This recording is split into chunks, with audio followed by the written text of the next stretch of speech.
Empezamos. Bueno, buenas tardes, gracias por la paciencia, perdone el retraso.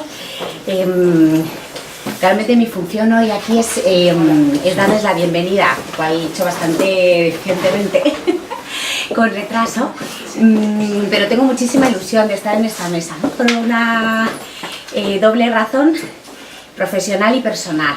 Profesionalmente, pues porque es una delicia el libro que hemos editado, y cuando uno ha editado un libro bueno, pues se pone muy contenta. Y este es un libro muy bueno, como docente de literatura que soy en los primeros estadios de carrera académica, pero docente de literatura, alumna primero y ahora docente, amante de la literatura, pues editar un libro muy bueno, que tiene el pozo de toda una vida, de muchísimas horas, de mucho estudio, de mucha dedicación, de mucho amor por la literatura como es este, pues es una alegría grande poder vestir los textos de María Dolores, pues ha sido una alegría profesionalmente, como digo, ¿no? Publicar un libro bueno da mucha satisfacción. Cuando uno, ¿no? El editor, cuando lo que hace realmente es poner un traje, es vestir algo que ya se le da, ¿no? El valor no lo da el editor, ¿no? El editor le da la envoltura externa, pero cuando lo que viste es muy bueno, pues se pone muy contento. Y en este caso profesionalmente es una alegría. Y luego personalmente para mí, pues yo llegué al CEU va a hacer 15 años, ¿no? Entré a estudiar una segunda licenciatura, que era entonces no eran grados, eran licenciaturas, que era Humanidades, venía de Derecho, venía a estudiar Humanidades, y en el curso puente que tenía, pues una de las asignaturas troncales que tenía que cursar era Lengua Española, y María Dolores fue mi profesora, ¿no? Mi primer contacto con el CEU, pues fue con ella, ¿no? Y fue un contacto delicioso, como es ella, con muchísimo rigor académico y con una cercanía personal y humana y una amabilidad, una docente extraordinaria, pues en lo humano, en lo fácil que hacía todo, en lo cercano, en lo amable, en que no había horas, en cualquier momento podías acudir a su despacho y preguntar dudas y siempre estaba allí. Una docente de raza, y ya digo que para mí pues el pórtico de encuentro con el CEU. Entonces es una tarde de mucha alegría, aunque haya venido un poco disgustada con la tardanza, pero es una tarde de muchísima alegría para mí, en lo profesional y en lo personal. Y como les digo, como editora no tengo nada que hacer salvo ceder la palabra a las personas que me acompañan en la mesa, que sí son los que tienen que hablar, y los que tienen títulos para hablar de la obra de María Dolores mucho mejor que yo, pero manifestar muchísimo mi alegría, darles la bienvenida, agradecerles muchísimo esta tarde que hayan dedicado este rato a acompañarnos en la presentación de este libro, y darles las gracias, y lo he dicho con agradecimiento por poder estar aquí presentando este libro y por haber podido editar este libro. Y sin más voy a ceder la palabra primeramente a don Gregorio Salvador, que nos hace el honor de acompañarnos esta tarde, ¿no? Bueno, que un académico de la trayectoria y del prestigio de don Salvador nos acompañe en una tarde como esta, pues ya también habla del libro y de su autora, solamente ya el hecho de la categoría de la persona que presenta el libro. Entonces, sin más, yo les dejo con las palabras de don Gregorio, que hablará mucho mejor que yo del libro que nos ocupa. Bueno, pues muchas gracias, pero aparte del libro que no he leído, las palabras difícilmente pueden surgir presentando el libro en su presencia como tal. Es un libro que dan ganas de leer, con lo cual pues nos ponemos en el buen camino. Que tiene uno la seguridad de que no se va a defraudar, que si tiene uno ganas de leerlo, no es solo por esto que he dicho, sino porque la autora ofrece una garantía para uno que está seguro de que le va a gustar el libro, le va a parecer bien. Y en fin, y dicho todo eso, pues realmente ya no podemos decir nada más, porque el libro... Leerlo despacito, ahora leerlo despacito. El libro acabo de tenerlo en la mano, y uno ya no puede hablar de lo desconocido, de los detalles que podría uno señalar, de las comparaciones dentro del propio libro, que podría uno decir, pues no, en la mía el capítulo 9 que dice el mito de Caín y Abel Sánchez de Miguel, pues me ha parecido tal con respecto a este otro, todas esas cosas, que en definitiva, pues hallándome como me hallo en ese desierto de posibilidades, pues tampoco puedo decir mucho más. La presencia que tienes hoy aquí para mí es más grande que todo lo que puedas decir de palabra, que luego ya escrito sí que lo espero.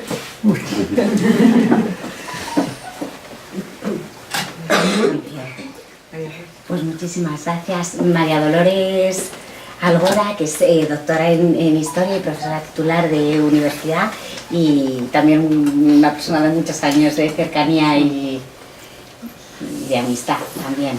Bueno, pues muy buenas tardes. Yo quiero empezar también por los agradecimientos a todos los asistentes a este acto, porque al margen de que sea un acto o con un fin académico, sobre todo porque yo creo que aspira a ser un acto de reconocimiento hacia la figura de nuestra compañera María Dolores Nieto, que yo me voy a permitir el lujo de llamarla, como todos los que la queremos y la viven muy cercanamente, a Loli Nieto, pues un acto de reconocimiento a su labor y además un acto que pretende ser muy emotivo y familiar para la autora, tanto por las personas que forman parte de lo que es su familia biológica como de su gran familia académica y el profesor catedrático que la acompaña, en fin, lo ilustra todo respecto a otras compañeras y demás, y yo misma que también he sido compañera suya en la universidad con muchos años. Y quiero agradecerle, como no, de una forma súper especial a la propia autora, a María Dolores Nieto, Loli, porque bueno, podía haber elegido a otras personas mucho más pertinentes que yo en presentar su obra, por su cercanía y además por sus capacidades literarias, como nuestra gran amiga Pilar Fernández, que compartimos, pero bueno, ella pues me eligió a mí por un acto de amistad, pero yo no quiero que parezca un acto de amistad que nadie vaya a pensar que es un argumento de índole menor, al revés, que te elijan a presentar una obra tan importante por este motivo es complicado y es difícil, porque no te puedes agarrar a una técnica, a una metodología que tú domines profesionalmente, sino que al revés, cuando tú hablas de personas con las que compartes una gran amistad, quisieras decir muchas cosas y es complicado resumirlas en muy pocas palabras, con lo cual pues yo estoy aquí muy contenta y ese es, aunque a lo mejor la autora pueda usar otros argumentos, básicamente estoy aquí muy feliz por la cercanía con su autora a lo largo de los años, y quiero decirlo porque esta amistad no es secundaria, esta amistad se ha trazado, como los que bien nos conocen, durante muchos años, en muchos ratitos pequeños de café, entre horas, entre clases, que hemos compartido muchas vivencias, muchas experiencias universitarias, muchas impresiones también académicas, cada una en nuestra materia, pues durante muchos años y además en el ámbito académico. Y eso me permite hablar muy bien de dos cuestiones que creo que se reflejan muy bien en esta obra, que yo sí he podido tener ocasión de leer y que me ha gustado mucho, y ahora intentaré reflejarlo el porqué. Me va a permitir hablar de dos cosas que se reflejan, y es sobre la personalidad de la propia autora y sobre su profesionalidad. Personalidad, quiero empezar porque todos lo que conocemos bien a Loli, sabemos que a Loli es una persona es una mujer que le importan las personas, y realmente eso es algo que marca mucho su carácter, Por mi experiencia en muchas cosas que hemos hablado me he dado cuenta de eso. Y por eso ella misma reconoce, y así lo expresa, que para poder hacer una buena crítica literaria hay que saber llegar al alma de los autores, para poder comprender lo que quieren transmitir. Y efectivamente eso es lo que se refleja en este libro. En cada capítulo yo me he dado cuenta, conociendo a quien lo había escrito, pues conociendo también cómo se reflejaba ese interés suyo por las personas, por los individuos, y que se repasa. Y se repasa en todo. Se repasa en los diferentes capítulos, cuando ella hace un repaso entre la personalidad de cada uno de los actores con su propia obra, cómo se refleja ese perfil de personalidad de los autores en su obra. Pero es que también incluso cuando dedica un capítulo muy especial, y si queremos en una parte separada, a esa obra tan compleja que es Persiles y Segismunda, pues ese interés por la persona queda muy reflejado también en cómo ella describe y considera que la clave para desgranar la complejidad de esa obra, que a lo mejor tiene un argumento simple en realidad, un hilo conductor simple, pero es muy compleja según dice ella, pues es precisamente en la descripción de Periandro y de Auristela. Y con eso logra ella descifrar y desgranar todas las partes de lo que es su obra.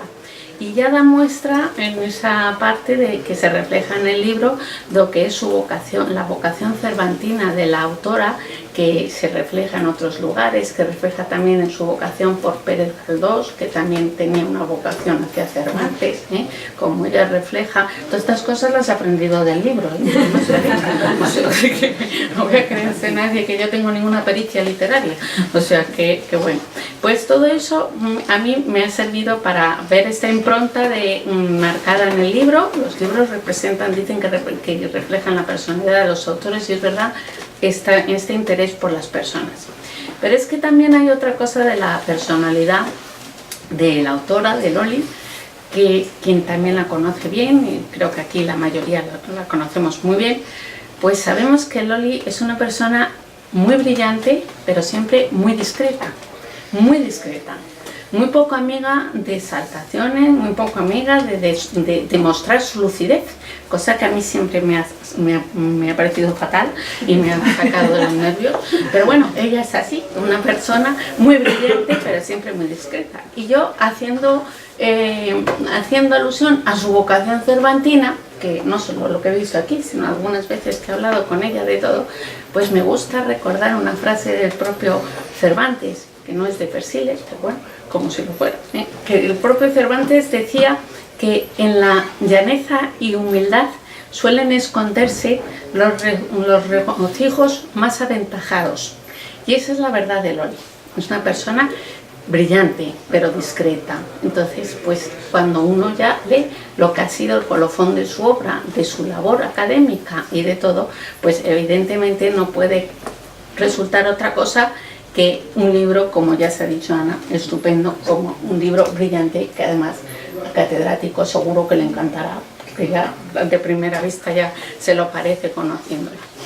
Y efectivamente, hablar de esta llaneza de Loli, de esta humildad suya, pero que esconde, como decía Cervantes, a los regocijos más aventajados, pues me lleva a hablar de su profesionalidad, que es otra de las cosas que se refleja muy bien en su libro.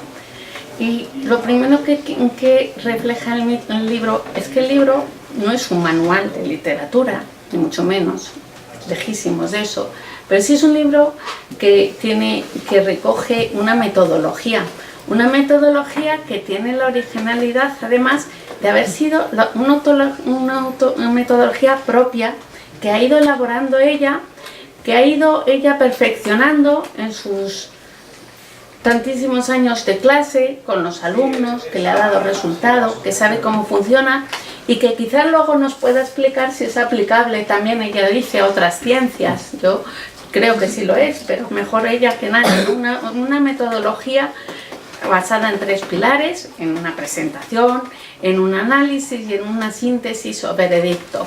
Y todo eso lo ha servido para enseñarle la literatura a sus alumnos, y estoy segura que para transmitirle ese amor a los alumnos. otro autor de los que ella también recoge aquí en el libro y que también le dedica un capítulo es Leopoldo Alas Clarín, y precisamente Leopoldo Alas Clarín decía: hay muchos literatos que, pretendiendo castigar el estilo, castigan a los lectores. Pues el caso de Loli es justamente todo lo contrario, una persona con una sencillez de estilo, con una metodología que precisamente lo que hace a los lectores es amar la literatura, y yo comprendo que eso habrá sido lo que hayan podido transmitirse y hayan podido comprender sus alumnos a lo largo de tantos años en los que ha tenido oportunidad de impartir docencia. Yo desde luego en muchos momentos que le he oído hablar, que me ha contado cosas, de algún comentario de texto que estaba preparando, alguna cuestión, pues bueno, siempre le he dicho que a mí me hubiera encantado asistir a sus clases, porque bueno, yo no soy de literatura, pero siempre uno tiene ese amor a la literatura, esa ilusión de, bueno, cuando tenga tiempo ya me dedicaré a la literatura, en fin, porque nunca profesionalmente tienes tiempo de hacer lo que te gusta, tienes que hacer otras cosas que también te gustan, pero son prioritarias, con lo cual pues me hubiera encantado acudir a sus clases. Y es verdad, porque su libro lo que demuestra es que es un libro muy didáctico, con lo cual no me extraña, y perdón por esta atribución, pero es que tenía razón, me hubiera encantado asistir a sus clases, y hemos tenido oportunidad de que por lo menos lo ha reflejado en este libro. Un libro además al que yo misma le animé también, porque en nuestras conversaciones de cafés, en esos cuartos de hora que teníamos entre clase y clase, que muchas veces nos ha visto muchos gente tomando un café en el bar de CEU, con Pilar también, pues muchas veces en esas conversaciones de café, bueno, pues hemos ido hablando de cosas que al final pues han venido a labrar un poco lo que ha sido el hilo argumental de una obra, que era una obra dispersa, pero que ha ayudado de alguna forma a que se reúna con una coherencia. Y por eso me alegro mucho de su amistad, como decía, porque me ha permitido llevar a una situación verdaderamente que también ha tenido una repercusión académica y profesional, que al fin y al cabo sí que es lo que compartimos en común, más que nuestra ciencia, sino nuestra vivencia universitaria. Y sí que llevándolo a mi terreno, hablando con ella y viéndolo reflejado en el libro, este libro no es solamente un libro de literatura, es un libro que además es un repaso de la historia contemporánea. Y yo, que soy historiadora y la época contemporánea, pues no me puedo más alegrar de tenerlo en mis manos y de haberlo podido ya leer, con motivo de esta presentación, que lo hubiera hecho igualmente de forma inmediata, pero con motivo de esta presentación. Y es que, como muchas veces yo he podido hablar con ella, la literatura refleja el pensamiento de cada época, refleja las sociedades con sus vivencias, refleja el arte. Y he tenido experiencia de que muchas veces ella contaba una cosa de algo que estaba hablando, de un autor o de un libro, y yo al mismo tiempo iba relacionándolo con mi propia asignatura de historia, e incluso algunas veces me he llevado sus palabras a mi clase y luego las he puesto allí de ejemplo en la clase, ¿no? O sea que es un libro también que repasa historia, y una historia contemporánea, la historia del siglo XIX, la historia del siglo XX, y así en el libro pues aparecen textos, empiezan por textos de Larra, un patriota enfurecido con su época, un hombre que nació justamente un año después de la invasión francesa de 1808 y que pasó su infancia y su juventud en aquellos años de la guerra de la independencia, que fue también una guerra civil, y en la posguerra, y todo ese contexto dejó una huella indudable en su obra. Y así se ve en esas críticas que quedan reflejadas en su obra, esa crítica que le suscitan los vicios de la corte, el ambiente afrancesado al que se suman los castellanos viejos, todo eso que reflejan algunos de los artículos del pobrecito hablador, y también incluso en su actitud, en esa actitud tan típica de comienzo del siglo XIX, un incipiente romanticismo tan aficionado a esa costumbre del suicidio que dijéramos se estableció en aquella época, ¿no? Era como un acto social honorable, ¿no? Una cosa, pues todas estas cosas reflejan muy bien aquel inicio del siglo XIX. Y avanzando el siglo también recoge a autores como a Clarín y a Pérez Galdós, ¿no? Que reflejan también muy bien la España del siglo XIX, ¿no? La España de Isabel, de la época de Isabel II, que es la España del liberalismo, la España de la preocupación de los políticos por los asuntos sociales, el debate con la Iglesia. El siglo XIX es la España en la que es el momento en el que se cuestiona la identidad de la propia nación española, que viene muy marcada por lo que habían sido en los años anteriores la independencia, ese rechazo entre ese rechazo y que se debate entre ese rechazo hacia Europa y al mismo tiempo hacia la inmigración a Europa. Todo eso, para poder entender eso hay que entender estos autores, porque estos autores realmente con su pensamiento lo que transmiten es la evolución de la ideología de la época. Y una persona a la que conoce, eso sí conozco un poco más, la historia contemporánea, pues lo he visto cómo se queda reflejado, ¿no? Reflejan estas obras, ¿no? Ya sean aportaciones de tipo costumbrista, o bien sean por la regenta, nombra como una obra maestra del costumbrismo español, o bien artículos de prensa en los que se muestra muy bien claro esa conciencia nacional, ¿no? Esa actitud crítica que tienen estos autores, pero que es una actitud crítica que les crea una inquietud que, como refleja sus artículos, pues les ocasiona su propio amor a España, ¿no? Y y eso se queda reflejado en los temas que plantean en sus obras, en el espíritu de los personajes que se recogen en esas obras y que permiten intuir ya, a estos autores lo reflejan muy bien, permiten intuir ya una realidad de la época, que era el peso y el fondo del discurso político de la época que les tocó vivir. El discurso político del siglo XIX era un discurso con una profundidad y con un peso, en fin, que casi crea nostalgia recordarlo hoy en día cuando se ven otras situaciones, con lo cual pues eso queda muy bien reflejado en todos estos autores y en las aportaciones que escribieron. Claro, Galdós, no dijéramos Galdós, que escribió sus episodios nacionales, que además sé que le han llevado con gran entusiasmo a Loli a participar en congresos en su tierra natal, en Las Palmas, que siempre lo tenía como una cita a la que ella no faltaba y a la que acudía siempre con gran alegría. Pues también ha dado su fruto, ¿no? Y no desaparece nunca de ellos el tema de España. Galdós lo utiliza incluso con mucha sutileza en obras como la de El caballero encantado, a través de la figura de la madre, que en realidad refleja España y todo eso. Bueno, y así lo mismo ocurre con la faceta periodística en épocas de la Restauración. Esto el propio Clarín habla de la época en que Galdós hablan de la Restauración después de la fallida Primera República. Clarín se permite reflejar en sus artículos que escribe, esos artículos que escribe en el Solfeo, en el periódico El Solfeo, pues ese ambiente de Madrid ya finisecular, que le lleva también a hablar de otros autores como Meléndez Pelayo, que llevaba en el alma, que como dice como recoge una de las citas que recoge a través de Clarín, la propia autora, llevaba en el alma todas las raíces del espíritu español. Habla también de las impresiones con Campoamor, con otros autores.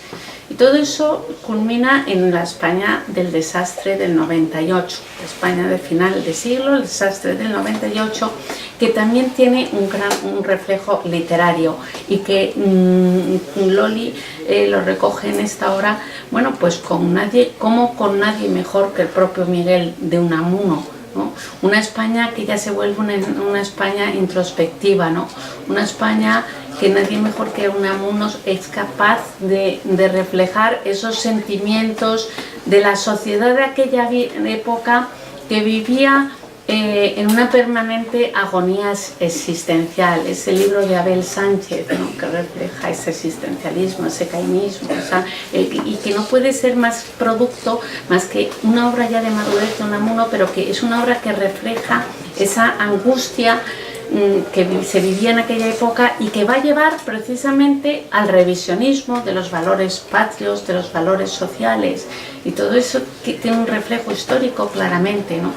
Son autores, Unamuno, que también comparte, según he aprendido de lo que ha escrito aquí Loli, con Camus, bueno, pues muchas características, son casi ese interés por la psicología de las personas que los lleva casi a convertirse en filósofos, ¿no?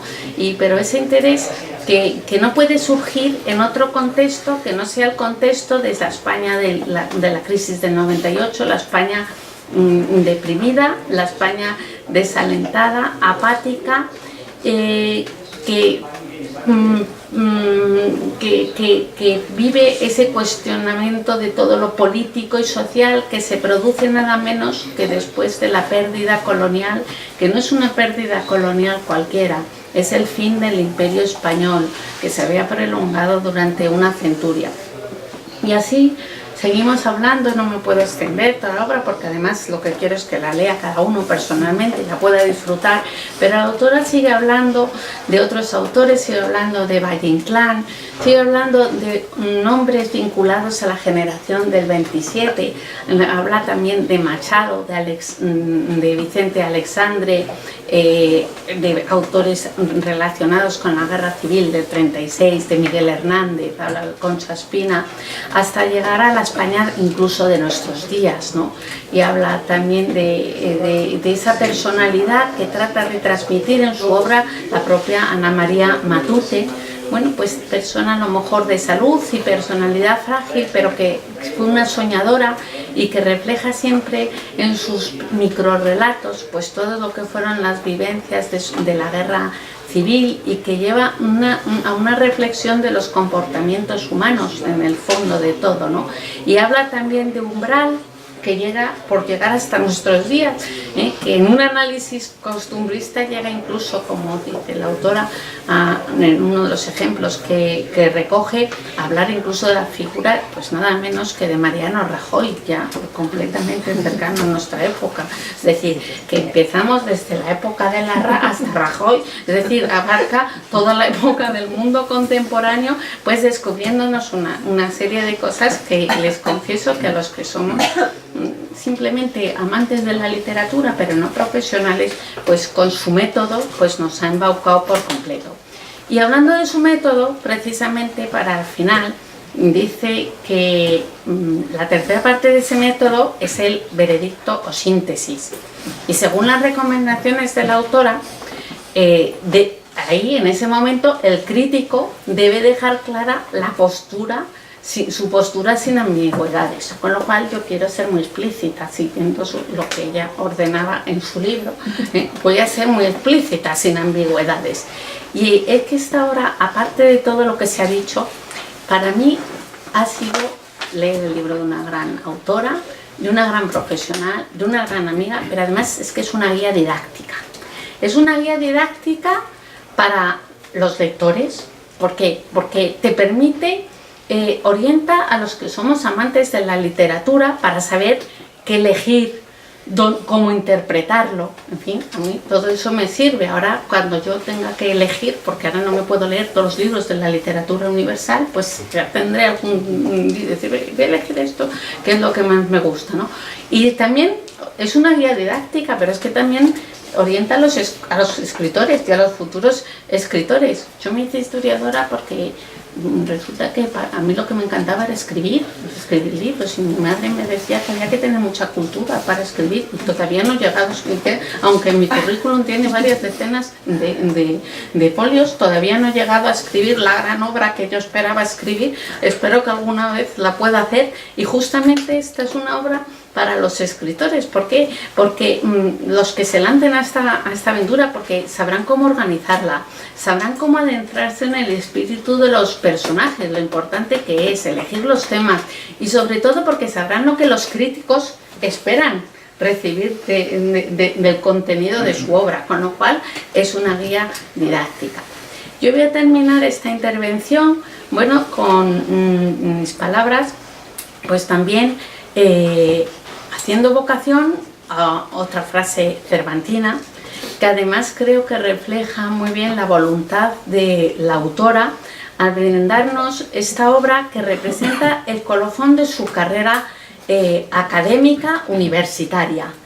Yo creo que Loli todavía tiene mucho espíritu dentro que reflejar, pero por lo menos el colofón de su carrera académica universitaria, y que llega justamente en el abandono, precisamente un poco después del abandono de las aulas, y que ella con gran sentimiento ha querido dejar legado a su familia, era lo que siempre me decía, era su ilusión, pero mucho más de su familia. Además ha dejado este legado a otras personas, amantes de la literatura, profesionales, otros profesionales, y pero que llega en este momento al final de una carrera universitaria que hemos podido compartir y en la que se ha forjado nuestra amistad.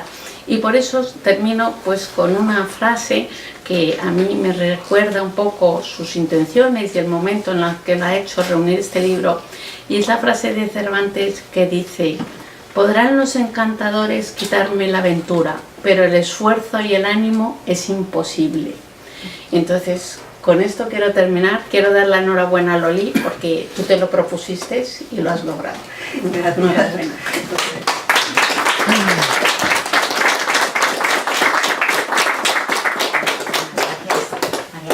Y tiene la palabra para finalizar la lectura del libro.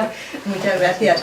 Bueno, después de todo lo que he oído aquí, yo lo que me temo es no estar a la altura de las expectativas, porque después de todo lo que se ha dicho, ¿qué voy a decir yo ahora? Bueno, en primer lugar, dar las gracias de verdad, de todo corazón, a todos los que estáis aquí, dar las gracias especialmente a mi querido Gregorio Salvador, que ha sido pues para mí pues yo qué sé, es una amistad a lo largo de muchos años, y hemos compartido grandes amigos también y muchas cosas de la vida, entonces muchas cosas, y eso pues hoy yo casi tenía un interés demasiado acosador, pero estaba tan ilusionada con que estuviera aquí que aunque él tenía además sesiones en la academia, que tenía que aparecer por allí y todas esas cosas, pero bueno, yo creo que ha hecho un esfuerzo enorme por estar aquí, y eso pues para mí es lo más grande. Y luego pues qué decir de los demás. Doy las gracias también a mi querida amiga María Dolores Algora, que me ha ayudado a hacerme esta presentación que no merezco, pero bueno, pues de esas cosas que te caen y dices, pues aquí, qué bien, ¿no? Pero de verdad que muchísimas gracias, porque bueno, pues siempre está ahí, siempre está a la altura y siempre está animándome, y me ha dado unos consejos maravillosos también para el libro, y bueno, pues ahí lo que habéis oído, quereros la mitad, pero en fin, es así. Ha sido muy objetiva, ¿eh? Y luego pues también a la editorial de la Universidad CEU San Pablo, que bueno, pues es que es la que me ha brindado la oportunidad de estar hoy aquí, de tener esto delante, que para mí es una cosa maravillosa. Y sobre todo, bueno, pues representada por su directora, que es Ana Rodríguez de Agüero, que bueno, pues que por si me faltaba algo hoy, es mi alumna brillante, que aquí a ver quién tiene este lujo, ¿no?, de tener una alumna brillante en estas condiciones, que ha superado a la maestra. Pues bueno, es que eso ya no se puede ni comprar ni vender, es una cosa que a uno le viene y le ha venido. Una alumna maravillosa que lo fue siempre, y que la vida nos va dando la razón a los que confiamos en las personas, y ya vemos cómo ha llegado a lo más grande, y está ahora pues brillando también. Que también fue alumna mía y le pasó lo mismo. Sí, es la alumna que todo el mundo quiere tener delante cuando da clase, así que bueno, pues yo les sigo deseando todo lo mejor en la vida. Y bueno, Pablo Velasco, que anda por ahí escondido, sí, que también nos ha ayudado muchísimo en el proyecto, y que ha estado pendiente también en todo momento, y bueno, pues la colaboración de toda mi familia, mi marido, mis nietos, mis hijos, mis amigos, todos. Entonces pues a todos de verdad de corazón se lo agradezco que estéis hoy aquí. Y bueno, pues centrándonos ya en la obra que tenemos aquí delante, pues esta es, yo lo que he tratado es de reflejar en primer momento, desde el principio, pues un método de trabajo. Eso ha quedado también bastante claro aquí con lo que se ha dicho. Es un método de trabajo pues avalado por 20 años desde que estoy dando clases de literatura. Antes daba de lengua española, pero hace 20 años que empecé con la literatura. Y esto pues refleja el método que yo he perfeccionado, digamos, a lo largo de todos estos años y he seguido porque me ha ido bien. Entonces, como he tenido buenos resultados, los alumnos han estado muy motivados con la manera de enfocar las clases y luego pues me he llevado también la sorpresa de que cuando vino la temida Bolonia, pues yo estaba ahí ya dominando la materia, porque claro, cuando nos hicieron unos cursos que estuvieron diciéndonos que teníamos que aprender a dar la clase pues mucho más activa, mucho más participativa, que teníamos que olvidarnos de la clase magistral y todos escuchando y tomando apuntes y tal, pues nos iban preguntando a ver cómo dábamos las clases, cómo la daba usted, cómo la daba el otro, y cuando me lo preguntaron a mí yo expliqué pues en 2 palabras cómo daba las clases. Se quedó el que estaba allí exponiendo el nuevo método diciendo, es que mire, es que eso es Bolonia, ¿no? Entonces claro, para mí fue una satisfacción y como decir, bueno, pues yo a partir de ahora sigo y ya se acabó, ya no me tengo que preocupar de más metodología ni de más cambios, yo sigo con lo que estoy. Es una metodología que sobre todo va dedicada al alumno. El alumno, cuando uno lo, digamos, entre comillas, le obliga, le propone unas lecturas, pues al principio pues está un poco, bueno, me han obligado a leer esto y lo tengo que leer y tal. Le tenemos que brindar la posibilidad de que saque partido a eso al esfuerzo que ha realizado. Una lectura de algo que tú no has propuesto es un esfuerzo doble. Siempre es un esfuerzo leer, aunque nos guste, pero si encima no lo has elegido tú, pues es un esfuerzo doble. Entonces le tenemos que ofrecer una recompensa que siempre va a estar sobre todo dirigida a su participación activa. A su participación activa, a que se vea pues disfrutar su esfuerzo. Eso es lo que se planteaba en las clases. Entonces, si bien las clases tenían una parte teórica, pues luego siempre había una parte práctica que recogía pues las lecturas apropiadas a los temas que se habían propuesto. Cada vez más cortas, porque eso también es verdad. Al principio les mandaba unos libros en la época de cuando la gente leía más y cuando no había tropecientas mil asignaturas como hay ahora, que yo también entiendo que no se puede leer como se leía antes. Y entonces yo me he quedado sorprendida de lo rápido y lo bien que lo leían, y ahora ya pues últimamente es que artículos y cuentos. Y no podemos pasar de ahí, porque es que yo entiendo cuando me dicen que es que no pueden, aunque quieran. Bueno, pues también de los artículos y cuentos se puede sacar lo mismo. Se puede, en miniatura, digamos, ahora que están los microrelatos de moda, pues en miniatura también se pueden sacar las mismas conclusiones. Entonces, bueno, pues para que ellos disfruten teniendo éxito en su exposición, digamos, después del esfuerzo, había que darles una herramienta, y esa herramienta es la que se les ha dado. Esa herramienta es simplemente un método estructural. Los que nos hemos formado en la escuela estructuralista, aquí don Gregorio sabe de eso mejor que yo 1000 veces, pues tenemos una mente como muy estructurada también, no podemos pensar de otra manera. Estamos con una organización mental que es la que nos ayuda tanto a analizar la obra ajena como también a crear la nuestra propia, que en este caso sería la creación de un texto crítico, que es lo que nosotros, o sea que el método que nosotros vamos a utilizar, que se propone, y el método que yo he utilizado, vale tanto para el análisis exhaustivo, digamos, sacarles todas las tripitas a todas las obras que se van a leer y que se ha hecho el esfuerzo de leer, y también tener la posibilidad también nosotros de utilizar este mismo método para crear nuestro propio texto crítico, porque vamos a seguir el mismo esquema. Entonces este esquema, por supuesto que es un esquema muy moldeable, que no es rígido, ¿no? Y que además debe estar siempre oculto. Nunca podemos poner puntos donde vamos diciendo C por B lo que vamos a comentar, sino que lo tenemos que tener en la mente. Entonces, ese esquema es el que les va a servir a los alumnos para organizar, porque lo primero que te dicen cuando les propones un análisis de texto es por dónde empiezo. Tengo muchas cosas en la cabeza, pero ¿por dónde empiezo? ¿Cómo las cuento? Y eso es lo que nosotros tenemos que darles, esa herramienta para que las organicen y les puedan contar bien. Bueno, pues cada uno luego va a tener su libertad y va a utilizar lo que crea conveniente, o sea que no tiene por qué utilizar todos los elementos del texto crítico. Básicamente pues va a ser una presentación del autor y de la obra, luego va a ser un análisis, que ahí es donde está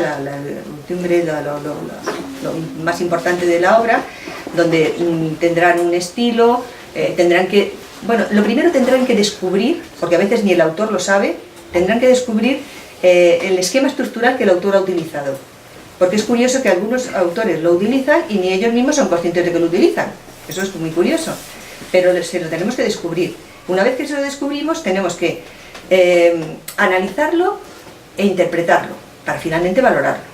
Entonces, esos son los pasos que ellos tienen que dar. Después de esa presentación, que es lo que nos ayuda pero que nos vale igual, como antes comentábamos que podía valer este método para cualquier otra ciencia, para cualquier otra actividad también docente, una conferencia, se puede hacer para muchas cosas, que luego también lo comentaré eso, porque algunas cosas me han sorprendido, porque me sorprenden los propios alumnos muchísimas veces. Y bueno, pues entonces lo que se les reparte, digamos, son esos elementos que constan dentro del análisis de un texto crítico. Entonces unos van a hacer los personajes, otros van a hacer los temas, distinguirlos de los argumentos, hacer también los personajes, estudiar el estilo, el género, la técnica, no sé si lo he dicho, la técnica narrativa. Cuando todo eso, con sus argumentaciones, claro, con sus consideraciones positivas o negativas, dependiendo de lo que se ve ahí en la obra, llega a su desarrollo ya, al final de ese análisis exhaustivo, ese tener ya en desnudo el esqueleto de la obra, pues entonces ya sí se estará llegando a la parte final, que sería la síntesis o valoración de la obra, porque ya se ha nutrido uno antes de todo lo que lleva ahí la obra, porque si no se queda todo en palabrería, no se puede decir un juicio de valor sin saber de lo que se habla, ¿no? Eso también es que hay que nutrirse siempre un poco, nutrirse antes y nutrirse después de la obra en sí que se vaya a analizar.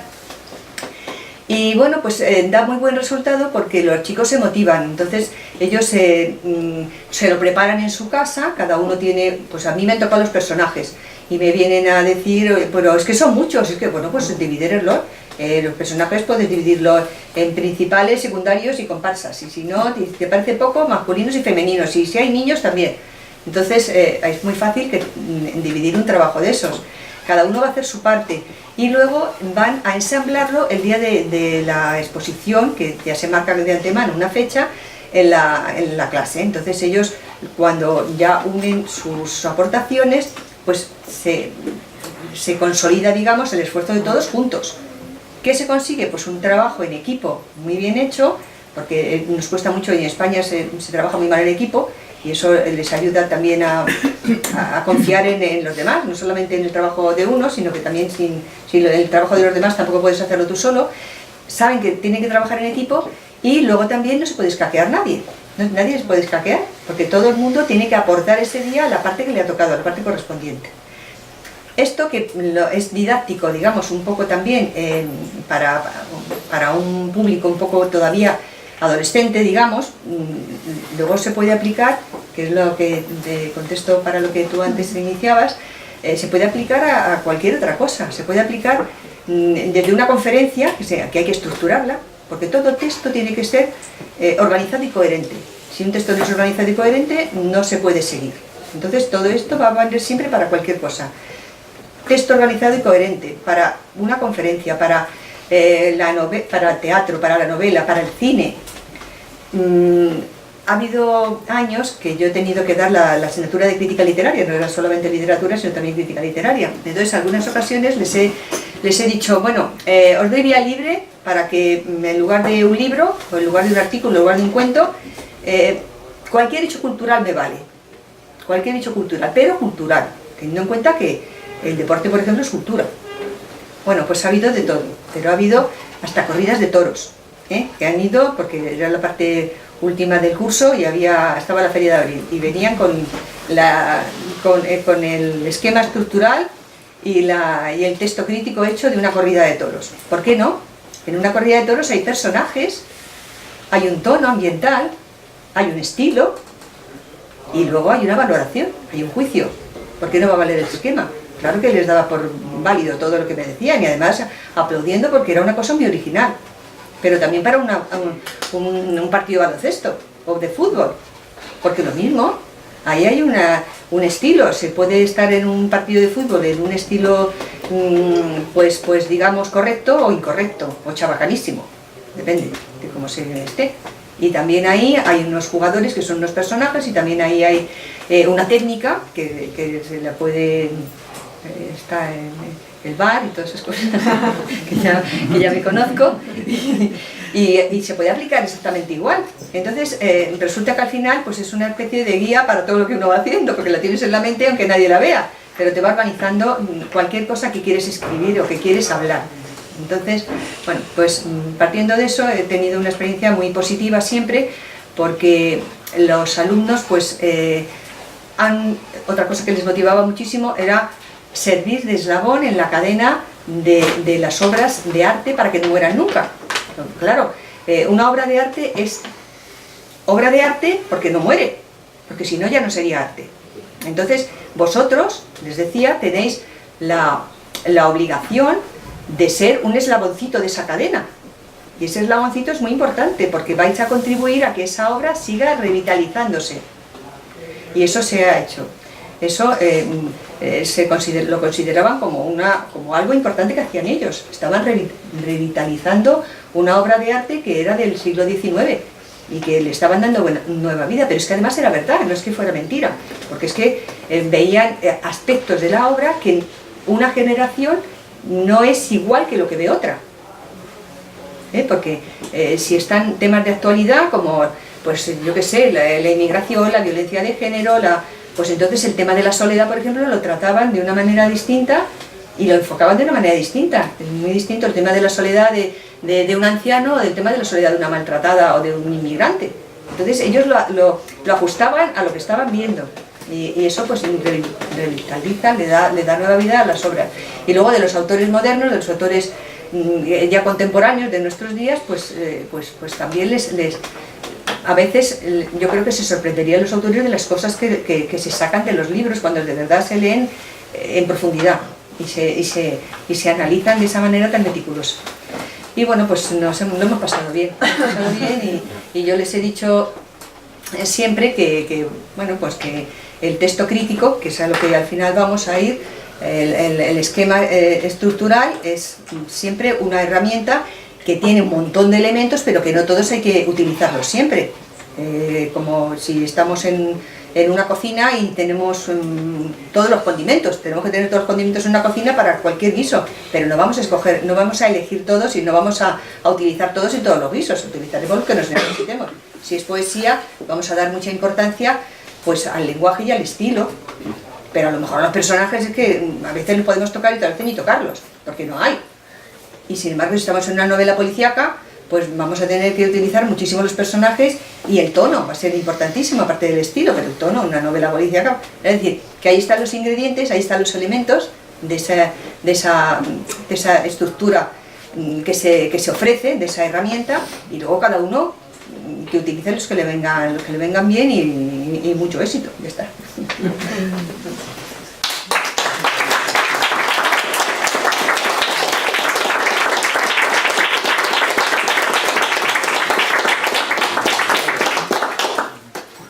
muchísimas gracias. Ha sido una explicación preciosa también del método en vivo que María Dolores había adelantado también y que está en el libro. Yo, para cerrar el acto de esta tarde, volver a agradecer muchísimo la presencia de todos aquí y animar mucho a leer el libro, ¿no? De la exposición que ha hecho María Dolores. Me ha gustado mucho cómo ha puesto de relieve que realmente, siendo un libro especializado, no es un libro para especialistas. Es decir, que cualquier persona... o sea, hay un requisito que sí, tiene que haber un amor hacia las letras, ¿no? Un amor hacia la literatura, pues como bien decía María Dolores, no una especialización profesional, pero sí un interés, una atracción, ¿no? Pero bueno, eso se presupone de público tan culto como el que nos acompaña esta tarde y que lleva una hora aquí ya escuchándonos disertar sobre literatura. Pero con ese mínimo interés, y ciertamente todas las generaciones de alumnos de María Dolores lo prueban, ¿no? Con ese mínimo interés ella obtiene frutos de muchísimo disfrute intelectual y es una guía con lo que yo querría cerrar hoy, animando a todos muchísimo a leerlo. Tiene una ventaja muy grande, que es al ser capítulos de autores diferentes, uno no necesita comenzar y terminar en orden, sino que puede picotear y elegir y decir, pues me interesa más el 19, me interesa más el 20, me interesa más Galdós, me interesa más Clarín, voy a entrar por aquí, luego lo va a acabar leyendo entero, el que empiece va a acabar leyendo entero, pero ofrece esta estructura que uno pues puede estar más interesado en poesía, más interesado en novela, más interesado en artículo periodístico, que también trata desde la perspectiva literaria de una forma preciosa, en cuentos. Bueno, uno puede elegir y con el símil de la cocina que utilizaba también María Dolores, yo no me atrevo a llamarla Loli porque ha sido mi profesora y aunque haga muchos años eso marca mucho, ¿no? Que nosotros luego sí decíamos Loli Nieto entre nosotros, ¿qué te da igual Loli Nieto? Pero siempre es María Dolores. Como ya he puesto de relieve con el símil de la cocina, que me ha parecido precioso, ¿no? Pues es una obra que ofrece una multitud de sabores y de gustos y que abre la puerta a un disfrute muy grande, porque después de leer el capítulo uno va a la obra que comenta, ¿no? Y esto me ocurrió a mí corrigiendo pruebas del libro, pues hablaba de novelas de Concha Espina que yo no había leído, y las he buscado, pues decía, porque me interesa en ese momento. Entonces es una obra que abre la puerta también a un disfrute muy grande, como prueban sus generaciones de alumnos, ¿no? Pues aquí hay sabores para todos los gustos, nunca mejor dicho, y un método fresco y vivo y valioso para acercarse a ellos, ¿no? Entonces finalizar pues eso, agradeciéndoles la presencia y recomendándoles muchísimo que no dejen de leerlos y de picotear en estos platos, porque es una lectura de nutricia, ¿no? Una lectura que alimenta el espíritu y que yo creo que todos saldrán pues reconfortados de esta lectura. Y muchísimas gracias por acompañarnos.